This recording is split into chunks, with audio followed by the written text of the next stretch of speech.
Ya, maut sudah dikalahkan. Ya, ini akan menjadi concern kita pada sore hari ini. Kita akan belajar sama-sama. Setelah 7 seri kita sama-sama sudah menyelesaikannya. 7 seri kehinaan, ya, di kayu salib, ya, di sekitar salib sudah kita sama-sama, ya, sama-sama belajar dan sama-sama renungkan, ya. Di momen kebangkitan Tuhan Yesus, di momen Paskah ini, ya, kita akan merenungkan bersama-sama tentang topik maut sudah dikalahkan. Bapak Ibu yang terkasih dalam Tuhan, ya, mungkin kita bertanya-tanya, foto siapakah ini? Ya, ini adalah salah satu scene di dalam film The Passion of Christ. Ya, scene tentang siapa? Scene tentang setan.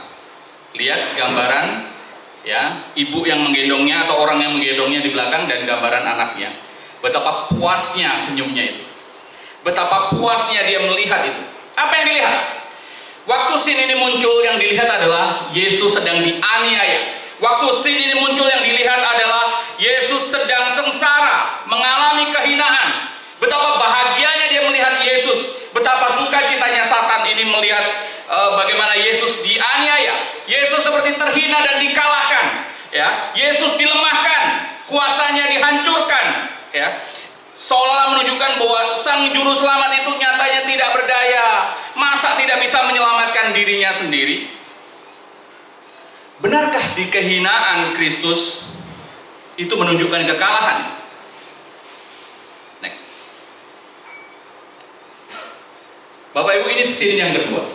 Scene yang kedua sesungguhnya adalah gambaran juga sama dari gambaran Satan yang ada di film The Passion of Christ.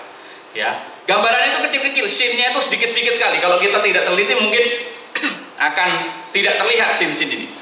Ya, scene ini muncul ketika ada air mata seperti air mata Tuhan tumpah ke bawah waktu Yesus menyerahkan nyawanya. Lalu kemudian terjadi fenomena alam, dan di tengah-tengah fenomena alam muncullah dia ini, ya, teriakan dari setan itu, ya. Lihat, bandingkan dengan senyumnya sebelumnya dan bandingkan dengan teriakan dia seolah-olah dalam kesakitan, seolah-olah dalam keputusasaan, seolah dalam kemarahan yang luar biasa. Sebelumnya seperti menggambarkan bahwa tentang kepuasan dirinya yang bisa membuat Yesus, ya, membuat Yesus dihina, membuat Yesus disiksa seperti itu, ya. Dan kemungkinan dipikirkan di dalam benaknya, kalau kemudian Yesus itu mati, anak Allah itu mati, maka sempurnalah tugasnya dia. Tapi tidak. Mungkin bagi dia salib adalah kesempurnaan rencana setan, ya, untuk menaklukkan Kristus. Tapi justru di puncak kebahagiaan yang dibayangkan setan tadi itu, ya, kalau Yesus nanti wafat, justru disitulah puncak kegagalan, ya. Sutradara film The Passion of Christ menggambarkan setan sedang berteriak sedemikian rupa. Beda dengan senyumnya yang sebelumnya. Di titik yang dianggap bahwa nanti anak Allah ini, Yesus ini pasti kalah, setan justru dikalahkan, dihancurkan, kuasa yang mengikatnya dilucuti. Bapak Ibu kasih dalam Tuhan, memang kematian Yesus seringkali dianggap sebagai kekalahan oleh banyak orang. Tetapi kita lihat, melalui kebangkitannya, Yesus justru menunjukkan bahwa maut itu sudah dikalahkan. Bahwa kemenangan Yesus atas maut juga memberikan makna dan dampak arti teologis bagi seluruh umat Kristen, ya, bagi kita semuanya, ya. Karena itu mari kita melihat dari narasi yang ada di dalam Matius 28. Next. Saya undang kita semua berdiri, kita boleh membacanya sama-sama dari Matius 28 ayat 1 sampai dengan ke 10, ya. Matius 28, saya akan baca ayat yang pertama, Bapak Ibu Saudara baca yang kedua, dan kita bergantian.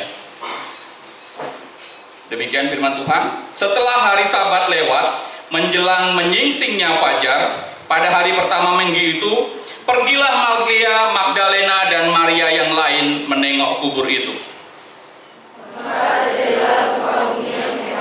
Seorang malaikat Tuhan turun dari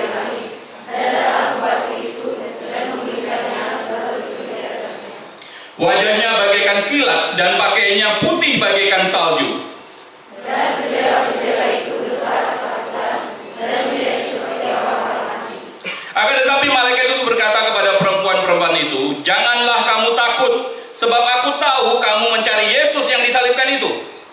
Dia tidak ada di sini, sebab dia telah bangkit, sama seperti yang telah dikatakannya. Mari kita datang tempat dia berbalik." Dan segeralah pergi dan katakanlah kepada murid-muridnya bahwa ia telah bangkit dari antara orang mati. Ia mendahului kamu ke Galilea. Di sana kamu akan melihat dia. Sesungguhnya aku telah mengatakannya kepadamu. Mereka segera pergi dari guru itu dengan takut dan dengan sukacita yang besar, dan berlari cepat-cepat untuk memberitahukannya kepada murid Yesus. Tiba-tiba Yesus berjumpa dengan mereka dan berkata, "Salam bagimu." Mereka mendekatinya dan memeluk kakinya serta menyembahnya. Maka kata Yesus kepada mereka, "Jangan takut, pergi dan katakanlah kepada saudara-saudaraku, supaya mereka pergi ke Galilea, dan di sana mereka akan melihat aku." Silakan duduk. Demikianlah firman Tuhan. Biar bahagialah kita yang boleh membaca dan merenungkan firman itu, terlebih yang melakukan di dalam hidup kita hari demi hari. Next. Baik, Ibu terkasih dalam Tuhan, ya. Peristiwa tadi bukan peristiwa yang ujuk-ujuk ada latar ya di belakangnya. Bagaimana kita mulai lihat dari sedikit dari penyaliban. Setelah penyaliban sampai kemudian Yesus wafat, ya, menyerahkan nyawanya, kemudian ya dia dimakamkan tepat sebelum hari Sabat itu dimulai. Dan kemudian di hari ketiga, ya, hari Minggu pagi benar, lalu kemudian ada beberapa perempuan yang datang untuk merempai jenazah Yesus, ya. Tapi apa yang terjadi? Mereka mendapati peristiwa-peristiwa yang boleh dibilang ya aneh di sana. Tapi sesungguhnya di dalam keanehan peristiwa tadi kita bisa melihat betapa ada penegasan tentang kemenangan Yesus atas maut di dalamnya. Next.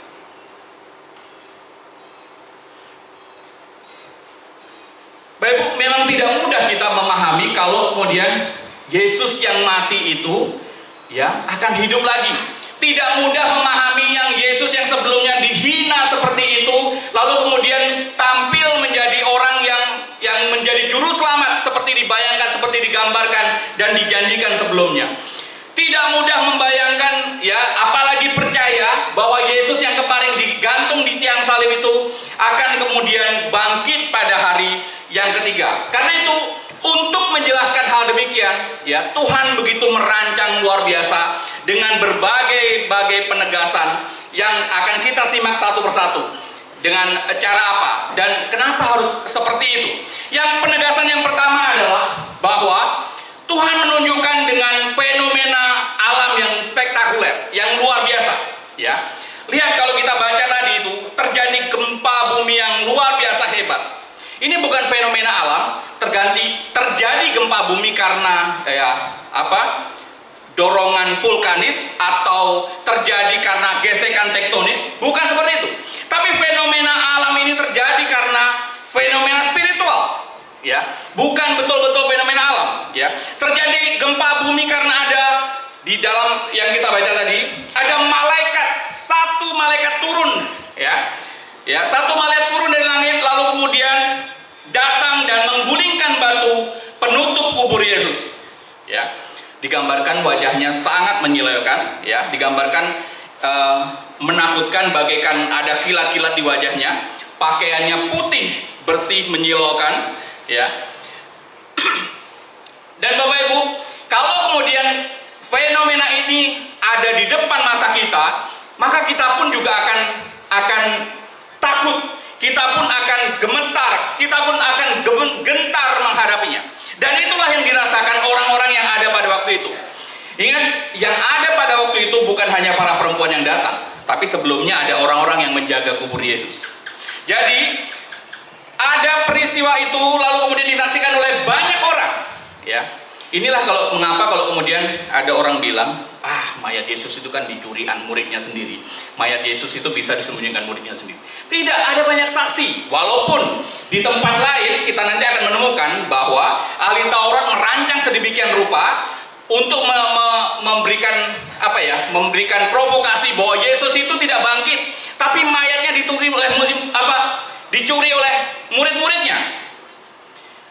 Setidaknya ada beberapa saksi, ya, bukan hanya saksi dari internal, tapi juga saksi eksternal. Bukan hanya saksi dari para murid, tapi juga ada saksi-saksi para penjaga di sana, ya. Dan kalau kita baca lagi dalam Matius tadi, bagaimana reaksi mereka betul-betul campur aduk antara takut, gentar, dan lain sebagainya. Alkitab menggambarkan menggunakan kata ekpobetentes, ya. Ekpobetentes itu bicara tentang takut yang sangat kuat, ya. Bicara tentang kegentaran, iya ada di sana. Bicara tentang ketakutan, iya ada di sana. Ada kegamangan yang luar biasa, iya ada di sana. Jadi betul-betul sangat-sangat takut, dan digambarkan penjelasan berikutnya seperti seseorang yang mati ketakutannya itu. Ya. Responnya tadi itu, reaksinya para penjaga menjadi seperti itu, dan akibat dari reaksi itu adalah mereka seperti seolah-olah akan mati, ya, seperti orang mati. Dan begitu pun para perempuan, ya, ketika disampaikan, bertemu malaikat pun disampaikan, kamu pergilah sana ke menemui para murid. Mereka kemudian mengikuti perintah perkataan para malaikat dengan hati yang takut sekaligus sukacita, yaitu digambarkan di kitab suci. Bapak Ibu, lihat, untuk menegaskan kemenangan Kristus atas maut, bahwa Yesus itu betul-betul bangkit, maka Allah menggunakan fenomena alam yang luar biasa, ya. Fenomena alam yang bukan memang dari alam biasa, tapi dari sesuatu yang sifatnya supranatural, ya, supaya menggambarkan kegentaran di sana, supaya menegaskan satu hal yang penting di sana. Pertama, menunjukkan kebesaran Tuhan, menunjukkan kuasa Tuhan yang mengatasi semesta alam. Bahwa yang datang itu betul-betul seorang malaikat, betul-betul dari Tuhan, ya. Sekaligus menjelaskan kemunculan malaikat tadi, ya, dan reaksi yang dialami oleh orang-orang tadi memberikan kesaksian bahwa keagungan dan kekudusan Allah itu sekaligus mampu membuat mereka menjadi seperti itu. Ya, ini satu hal yang penting. Jadi fenomena besar itu ditunjukkan untuk memberikan penekanan bahwa ini betul-betul loh peristiwa ini terjadi. Ya, ini untuk menegaskan ada satu fenomena alam yang kemudian mendasari. Jadi kalau kemudian Yesus bangkit itu bukan mayatnya yang dicuri, itu ada peristiwa alam yang dipakai Tuhan dan banyak orang tahu. Ya, bukan hanya ada saksi, baik internal dan eksternal, tapi juga ada fenomena yang terjadi, ya, sehingga ini menjadi boleh dibilang menjadi tanda tertentu, ya.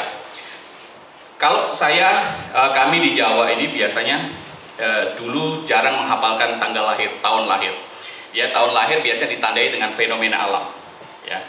Misalnya ketika adik saya namanya Indri, ya. Indri itu diambil dari satu fenomena alam, fenomena yang terjadi, ya, waktu itu tentang, ya, satu pasar besar namanya Lindri, seperti itu, ya. Nah, lalu kemudian juga biasanya ada yang kemudian menyebutnya dengan misalnya kalau ada gunung meletus, yang diingat adalah kamu lahir ketika gunung meletus, ya, gunung ini meletus, ya, kira-kira begitu. Tanggalnya berapa tidak penting, yang penting fenomenanya tadi itu. Nah, memberikan, ya, satu fenomena alam yang luar biasa tadi itu, memberikan sekaligus penegasan bahwa apa yang terjadi tentang kebangkitan Tuhan itu betul-betul sesuatu yang terjadi. Next. Itu jaminan yang pertama. Itu penegasan yang pertama. Nah, penegasan yang kedua adalah bagaimana kehadiran malaikat itu sendirilah yang menjadi jaminannya. Sumbernya sudah jelas, ya. Datangnya dari mana sudah jelas. Dia menjadi perwakilan siapa sudah jelas, dan pesan apa yang disampaikan juga jelas. Jadi kalau kemudian ini sesuatu yang penting ini disampaikan oleh malaikat, pasti sesuatu ini adalah sesuatu yang benar adanya. Diawali dengan fenomena, diawali dengan tragedi yang besar, tentang fenomena alam yang luar biasa, kemudian ditambahkan dengan beberapa saksi, termasuk dengan kehadiran malaikat sendiri yang menjadi representasi Tuhan. John Calvin menartikan seperti ini: di peristiwa itu keagungan dan kekuasaan Allah dinyatakan. Hal ini menunjukkan pentingnya kejadian tersebut dan kehadiran Allah yang berkuasa atas alam semesta. Karena itu menjamin kebenaran peristiwa yang terjadi dan sedang disaksikan. Menjadi garansi, menjadi jaminan bahwa peristiwa yang diceritakan di dalam Alkitab itu adalah sesuatu yang benar-benar terjadi. Garansinya siapa? Malaikat tadi. Garansinya apa? Fenomena yang besar terjadi tadi. Jadi bukan rekaan peristiwa, bukan reka-rekaan akal-akalan ya, supaya mitos yang bisa dipercaya ya. Dalam ilmu sejarah ada namanya historiografi. Jadi bagaimana orang itu merangkai sebuah fenomena sejarah itu ya dengan sudut pandangnya dia. Ya. Kalau kemudian misalnya ada orang yang sudah meninggal atau suatu peristiwa tertentu yang berkaitan dengan organisasinya, maka dia akan membuatnya peristiwa itu dengan sangat bagus. Ya. Historiografi dirancang sedemikian rupa untuk memberikan satu pandangan bahwa satu peristiwa atau satu satu kejadian itu bersumber dari versinya dia. Yang benar adalah versinya dia. Ya, kira-kira seperti itu. Nah, di dalam konteks ini, ya, kalau kita lihat bukan seperti itu. Ya, di dalam konteks ini, ya, kalau lihat orang luar pun bisa melihatnya dan memberikan laporan tentang peristiwa itu. Tidak perlu dikarang-karang, tidak perlu dirangkai-rangkai sedemikian rupa. Ya, lanjut.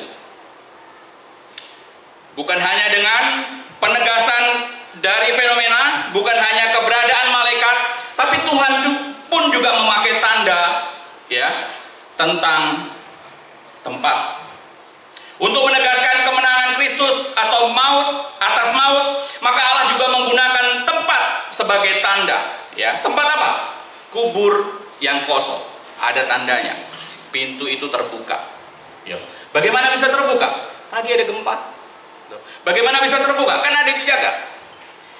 Kalau kemudian pintu itu dijaga dan pintu itu disegel, tidak akan mungkin orang bisa membukanya tanpa orang yang menyegel sendiri yang membukanya. Bagaimana bisa terbuka? Pasti ada orang lain yang lebih berkuasa di situ, ada orang lain yang lebih besar di situ yang bisa membukanya. Siapa? Fenomena tadi itu, malaikat tadi itu. Ya. Kubur sudah kosong. Apa yang terjadi? Benarkah Yesus sudah bangkit? Ya. Kosong. Bicara kosong bukan sekedar sesuatu tempat yang tidak berpenghuni. Bicara kosong bukan sesuatu yang bersifat hampa, tapi kubur yang kosong ini menjadi satu inti berita dalam konteks itu. Menjadi inti iman Kristen tadi itu. Bicara tentang kubur yang kosong ini adalah menjadi tanda kebangkitan Kristiani. Kubur yang kosong adalah tanda kemenangan Kristus. Ya. Dan ini juga seperti saya sebut tadi, membantah tuduhan yang kemudian berkembang berikutnya, bahwa Yesus itu tidak bangkit, bahwa Yesus itu jenazahnya dicuri, dicuri orang atau dicuri para muridnya. Ya. Jadi bicara tentang tanda kubur yang kosong ini sesuatu yang penting juga dalam kemenangan Kristus atas maut, kemenangan Kristus di dalam kebangkitan. Hal ini menunjukkan bahwa Yesus memang sungguh-sungguh baik, bangkit ya dari kematian. Buktinya apa? Kuburnya kosong. Menegaskan kemenangan atas maut, bahwa Yesus sudah mencapainya ya. Yesus, Allah memberikan kesempatan bahkan orang-orang untuk menjadi saksinya. Siapa? Perempuan tadi. Siapa? Malaikat yang memberikan materai tadi. Siapa? Pasukan yang kemudian ketakutan tadi. Tuhan memberi kesempatan kepada mereka untuk menyaksikan hal itu. Dan itu penegasan yang saya pikir luar biasa. Satu saksi bukan saksi, bukan? Kalau ada lebih dari satu, tapi kalau dari internal mungkin orang tidak percaya. Ini ada internal, ada eksternal. Ada penguat pula.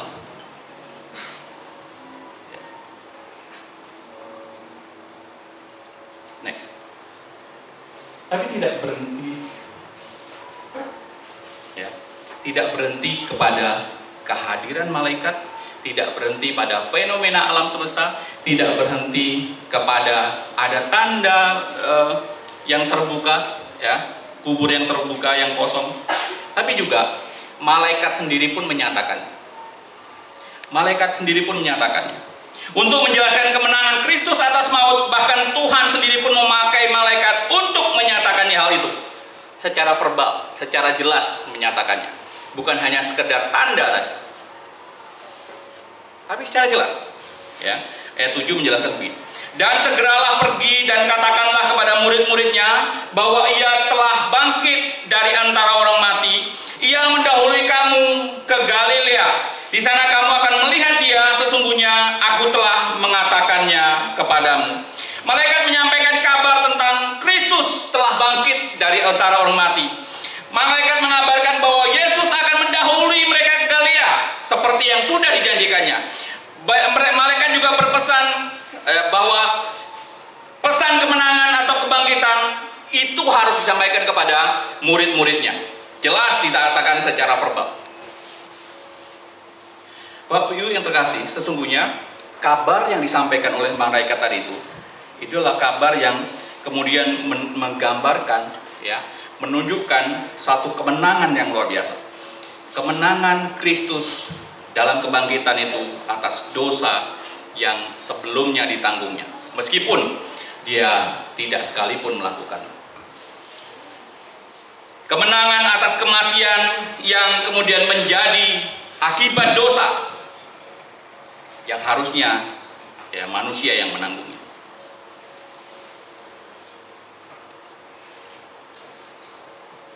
Next. Kemenangan atas maut, bagaimana Yesus bangkit dari kematian dan menunjukkan bahwa maut itu tidak lagi berkuasa atas hidupnya, ya, tidak lagi berkuasa atasnya. Kemenangan atas dosa, bagaimana kebangkitannya menghapuskan dosa manusia dan membuka jalan menuju keselamatan. Dan ini lagi-lagi memberikan harapan kepada orang yang berdosa. Orang yang berdosa pada akhir yang sudah jelas kemana akan perginya, maut menjadi konsekuensinya. Ya, sekarang ini dengan kematian Kristus dan kebangkitan Kristus itu menjadi jawaban untuk dia, menjadi harapan bagi orang berdosa bahwa dia bisa diselamatkan oleh Kristus di sana. Next. Tinggal kita perhatikan lagi, tidak hanya cukup fenomena alam, tidak hanya cukup tanda, tidak hanya cukup kehadiran malaikat yang menegaskan, memeretrekan, tidak hanya cukup kemudian malaikat sendiri yang mengatakannya, tapi yang menegaskan satu hal, bahwa Kristus, ya, menang atas maut, menang dalam kebangkitannya adalah dia sendiri yang menyatakan. Kristus sendiri yang menyatakan. Yesus sendiri yang menegaskannya. Ya, penegasan berita kemenangan Kristus atas maut ditunjukkannya melalui kebangkitan, ya. Tidak hanya ditunjukkan dengan fenomena alam, kehadiran malaikat, pernyataan malaikat, tapi juga dipertegas lebih lagi dengan keberadaan Yesus yang menyatakan dirinya, yang bertemu dengan para murid perempuan tadi itu di ayatnya yang ke-9. Kadang-kadang kita berpikir, ya, kenapa ya untuk menegaskan satu hal ini kemudian harus ada berlapis-lapis, ya, seperti itu. Mengapa untuk menegaskan, untuk menjelaskan satu hal tentang Yesus menang atas kematian, bahwa Yesus sudah dibangkitkan dan menang atas kematian, kok perlu sesuatu yang sifatnya sepertinya bertele-tele seperti itu? Beberapa langkah, beberapa bukti. Kenapa nggak langsung saja? Gitu? Ya. Mengapa harus berlapis? Ya. Bapak-Ibu yang terkasih dalam Tuhan, ingat, waktu kemudian Yesus terhina, dan kemarin kita sudah belajar bersama, di benak orang itu sudah ada keputus asa. Di benak para murid tidak lagi berpikir tentang masa depan. Di benak para murid tidak lagi berpikir tentang sesuatu yang berpengharapan, ya. Di benak para murid hanya ada putus asa. Di benak para murid hanya ada kecewa. Karena apa? sosok yang kemudian diidam-idamkannya bisa melepaskan dia dari penjajahan Romawi, ya, juru selamat yang ditunggu-tunggu baik secara politis maupun spiritual itu nyatanya mati di kayu salib. Maka harapan dia pun pupus di sana. Harapan dia pun mati di sana. Ya, harapan para murid sudah hilang di sana. Karena itu untuk menjelaskan bahwa Yesus sudah bangkit, itu bukan soal yang mudah. Untuk menegaskan bahwa Yesus sudah menang atas maut, itu bukan soal yang gampang. Karena itu butuh sesuatu yang tadi, ya, butuh fenomena alam dulu, ya, butuh kemudian penegasan oleh kehadiran dari malaikat, butuh kemudian malaikat menyampaikan terlebih dahulu, butuh kemudian Kristus sendiri yang juga menyatakannya. Karena bukan peristiwa yang mudah. Para murid itu menjadi saksi mata betul kehinaan Kristus, di mana ia disiksa, disalib, bahkan hingga mati. Walaupun kita tahu di Alkitab menyebutkan mereka jauh-jauh gak mau mendekat, hanya perempuan-perempuan saja yang mendekat. Ya, para murid semuanya menjauh, bukan hanya Petrus, bukan hanya Yudas, tapi semuanya menjauh dari Yesus, cari aman sendiri. Karena itu tanda spiritual saja tidak cukup untuk menegaskan bahwa Yesus benar-benar sudah bangkit. Diperlukan yang menjadi penegasan yang lebih utama, dan itu kemudian menjadi sesuatu yang sifatnya final di sana. Ya. Kalau kemudian Yesus langsung menemui perempuan-perempuan tadi, maka perempuan-perempuan tadi akan berpikir apa? Ini hantu. Ya. Murid-murid berpikir seperti itu nggak? Iya. Aku bukan hantu, disebutkan di beberapa ayat di Injil yang lain. Aku bukan hantu, buktinya bisa makan, aku lapar dan minum. Ingat waktu kemudian dia bertemu para murid. Ya. Kalau kemudian Yesus langsung menemui perempuan tadi itu di awal, sejak pagi tadi itu, ya kemungkinan yang terjadi adalah, ya dia nggak mungkin percaya. Ini pasti hantu, ini pasti setan, bukan Yesus. Walaupun mirip-mirip lah, ya. Setan yang pura-pura jadi Yesus nih pasti. Tidak mudah percaya, tidak gampang dipercaya. Karena itu butuh kemudian urutan tadi itu. Ya. Diperlukan kehadiran Yesus secara langsung untuk menemui mereka setelah tadi urutan tadi. Tapi Bapak Ibu yang terkasih dalam Tuhan, ini pun bukan jaminan bahwa para murid itu akan kemudian langsung mengenal, langsung mengerti bahwa yang ada di hadapannya itu adalah benar-benar Yesus Kristus Juru Selamat. Buktinya, jangan lupa ada Thomas. Thomas pun nggak percaya. Oke, sampai Yesus ngomong, tunjukkan sini, masukkan ke lambungku, ya, jarimu itu. Bukan hanya Thomas. Ingat, Yesus menemui murid-muridnya di perjalanannya di Emmaus, dicatat di dalam Lukas 24 ayat 13 sampai 35. Silakan cek. Murid-murid itu jalan bareng, ngobrol bareng, tapi gak tahu bahwa itu Yesus. Lucu. Dan itu yang terjadi kan? Artinya gak mudah. Ya. Justru mereka menceritakan tentang siapa Yesus dan lain sebagainya kepada Yesus sendiri. Tidak mudah. Tapi aneh ya, ketika Yesus menampakkan diri dan perempuan itu langsung mengenal Yesus, percayalah, itu bukan karena hebatnya perempuan tadi itu. Kenapa?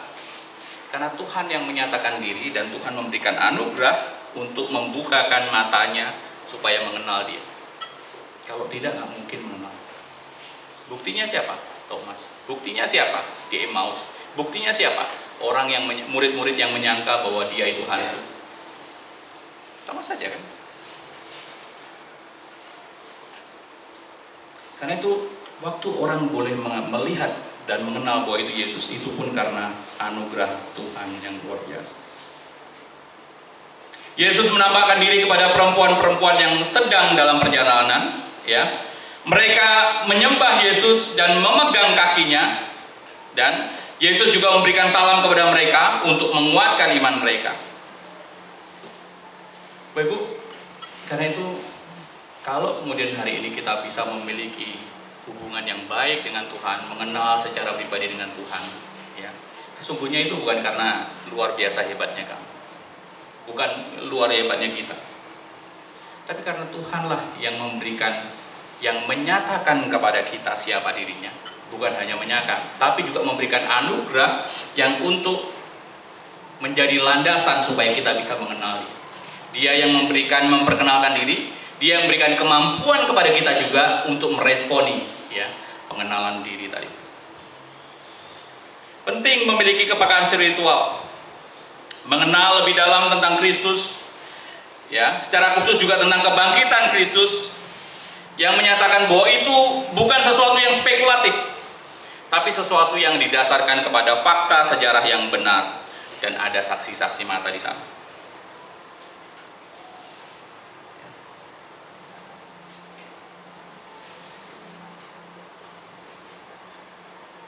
Next. Karena itu kita perlu lihat sebenarnya makna teologis dari kemenangan Kristus atas maut itu lalu apa? Lanjut. Yang pertama yang kita bisa ambil adalah bahwa kebangkitan Kristus dan kemenangannya itu memberikan kepastian tentang pengampunan dosa. Dosa itu karena manusia. Dosa tidak pernah direncanakan Allah, tapi manusia sebagai dampak dari manusia. Dan ketika manusia sudah berdosa dalam kejatuhan dosanya, ya, manusia tidak bisa melepaskan diri dari jerat dosa itu. Ya, banyak ayatnya. Roma 6 ayat 23 menjelaskan tentang akibat kematian karena dosa. Roma 3 ayat 23 menjelaskan bagaimana kita sudah jauh dari Allah, ya. Lalu kemudian bagaimana Yesaya menggambarkan kita sudah memiliki hubungan yang rusak dengan Allah, ya, karena dosa. Bagaimana kita tidak mampu menyelamatkan diri sendiri, digambarkan juga oleh Efesus. Sehingga tidak mungkin orang bisa membersihkan dosanya sendiri, bahkan pun dengan kelakuan yang diperbuatnya sendiri. Tidak mungkin. Karena itu kabar tentang pengampunan dosa adalah kabar kemenangan dan keterlepasan. Sekali lagi, karena itu kabar tentang kebangkitan Kristus dan kemenangannya yang memberikan kepastian tentang pengampunan dosa, itu adalah kabar yang sukacita, kabar yang memerdekakan seseorang.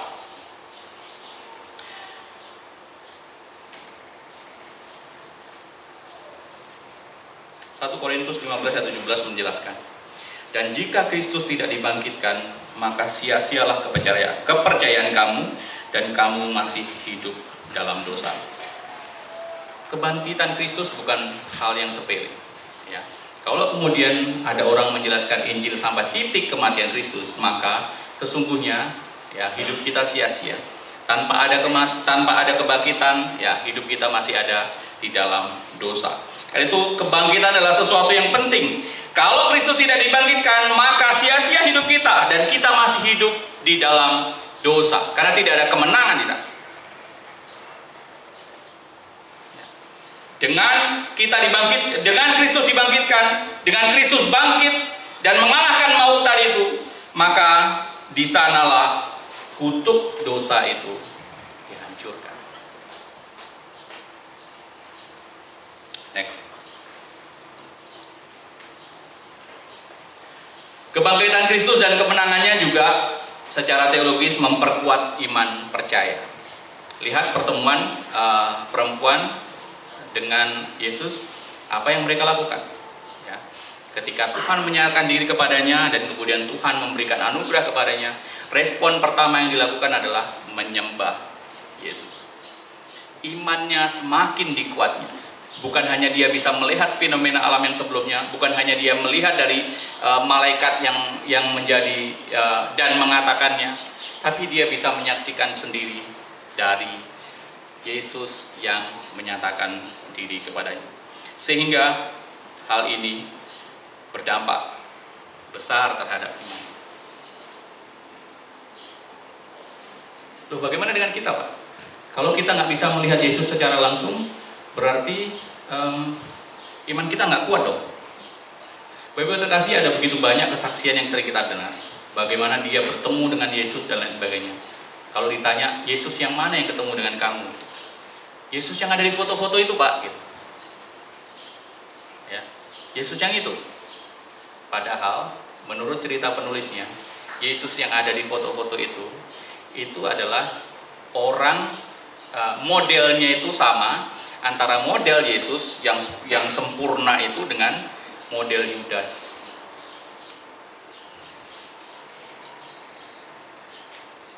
Jadi itu model saja. Ya, wajah Yesus tidak seperti itu. Kalau kemudian orang membayangkan dan ketemu Yesus dengan gambar itu, patut dipertanyakan juga. Tapi apakah kemudian bisa mengantarkan orang kepada iman percaya? Tuhan bisa memakai apa saja. Ya. Tapi Alkitab pun sendiri bilang, ya, berbahagialah orang yang tidak melihat namun percaya. Karena itu apa? Tidak perlu kemudian kita bertemu dengan Yesus secara langsung. Ya, kalau Tuhan memberikan kekuatan dan kemampuan kepada kita untuk boleh percaya, itu lebih dari cukup. Ya. Dan seharusnya dengan demikian relasi kita dengan Tuhan, hubungan kita dengan Tuhan, ya, pergumulan kita dengan Tuhan, komunikasi dengan Tuhan, itu bisa membawa kedekatan. Ya, semakin lama semakin dekat, semakin lama semakin peka dengan kehendak dan rencana daripada Tuhan dalam hidup kita. Dan saya pikir itu lebih dari cukup. Tidak perlu bertemu secara langsung. Yeah. Next. Dan yang terakhir adalah dari sisi teologisnya, bagaimana kebangkitan Kristus itu dan kemenangannya bisa memberikan pengharapan tentang hidup yang kekal. Ingat, upah dosa adalah maut. Kalau kemudian Yesus tidak mati dan bangkit, maka kita tetap hidup dalam maut. Dan ketika Yesus sudah memenangkan pertandingannya, ya, maka hidup kekal itu menjadi pengharapan untuk kita.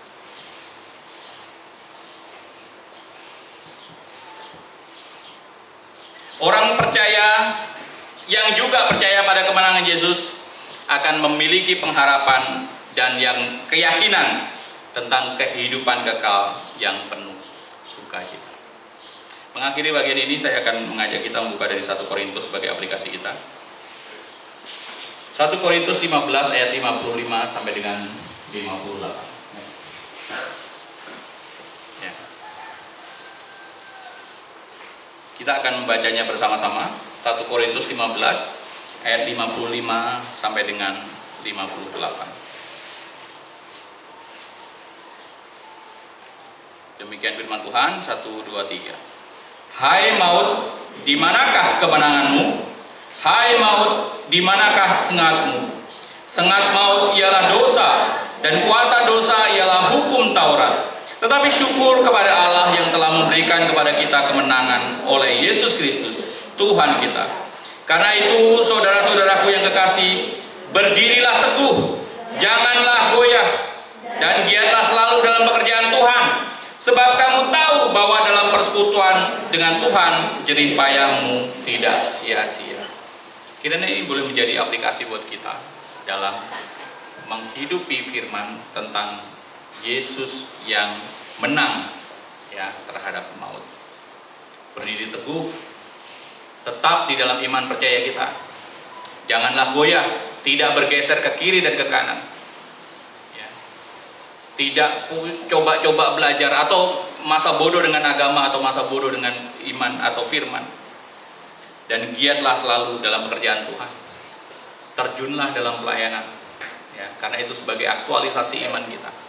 Bagian dari aplikasi iman kita. Bukan hanya bisa mendengar, bukan hanya bisa menikmati, tapi juga bagaimana bergumul dan melakukan firman itu di dalam pelayanan. Mari kita hidupi sama-sama, dan biarlah Tuhan memberikan kekuatan dan kemampuan kepada kita.